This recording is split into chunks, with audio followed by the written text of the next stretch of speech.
Here we have the hourly price chart for NVIDIA Corporation, stock ticker NVDA. Here we can see that the stock is attempting to form a base here after posting some fairly significant declines yesterday.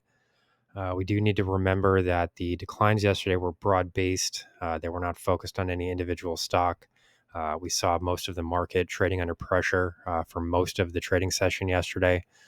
This would include the S&P 500. This would include the NASDAQ and the Dow.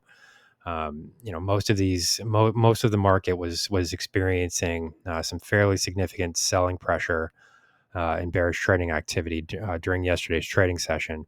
This was fairly broad-based selling. This was nothing that was directly focused on NVIDIA itself. But all of that said, we did manage to kind of fall fairly sharply from the highs, which were posted at 136.15 during the July 11th trading session. Currently, as we can see, share prices are attempting to form a bottom here. We're seeing some support come in near the 100-hour exponential moving average. That would be this purple line here. Currently, this would be the next level of support that would be monitored to the downside. We would see that this would come in roughly 127.16 would be the price low here. Actually, 127.06. We have a bit of a lower price low here. Just above 127 would be the next level to watch on the downside. A potential break here, could force prices back into the prior trading range that we were seeing take place. But for the most part, we are maintaining, kind of an uptrend pattern here in relation to the initial breakout that occurred. Through that trading range where the ultimate break ultimately came to the top side. Overall, we are kind of behaving, and maintaining this upward trend movement here. And this does look like it has a fairly strong potential for continuing here, given the fact that this support level has formed just above 127. For these reasons, this 127 level is going to be fairly critical. If we do see a downside break here, it would mean that we lose the support zone that was generated by the 100-hour exponential moving average, and we would also be losing this uptrend line on a shorter-term basis. So if this were to occur, we would probably be looking for a test of this blue line here, which is the 200-hour exponential moving average, which comes in just below 122.50. Overall here, there is a bit of two-way activity here. Overall, this doesn't look overly concerning because, we've had several discussions about this here where we're looking at potential bearish patterns, and none of these patterns have actually played out. We've seen some movement to the downside here, but none of this tends to be focused on NVIDIA itself. None of this is being generated by negative fundamental news. There's no major headline here that's being directed at NVIDIA. This is more of a broader market sell-off that we're seeing here. Given the fact that NVIDIA has now become one of the stars of the show, it's going to stand to reason that these broader sell-offs are going to have to include NVIDIA as one of the central names in the market. Typically, this will happen with Apple or Microsoft or a company like that.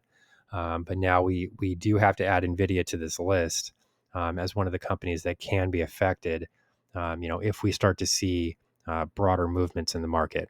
I don't think there's much question that this is what actually occurred yesterday. Because the movements were so broad based. I mean, you could take a look at a Tesla chart or a Meta Platforms, for example, and you would see some fairly significant declines there as well. In the case of Apple, we have seen a fairly significant turnaround in Apple share prices. I would say it kind of outpaces what we're seeing here in NVIDIA by a bit. But overall, that would be a bit encouraging because it would kind of suggest that the broader market is starting to stabilize and recover from these losses. The Apple, I don't know if you can really call it a rally just yet, but we can call it a recovery. The Apple recovery has been a bit stronger here. And it did come as that share price was kind of moving back toward the 225 level. So there was a bit of a psychological level there that kind of helped support prices. And it wouldn't be entirely surprising to now see similar activity here with NVIDIA.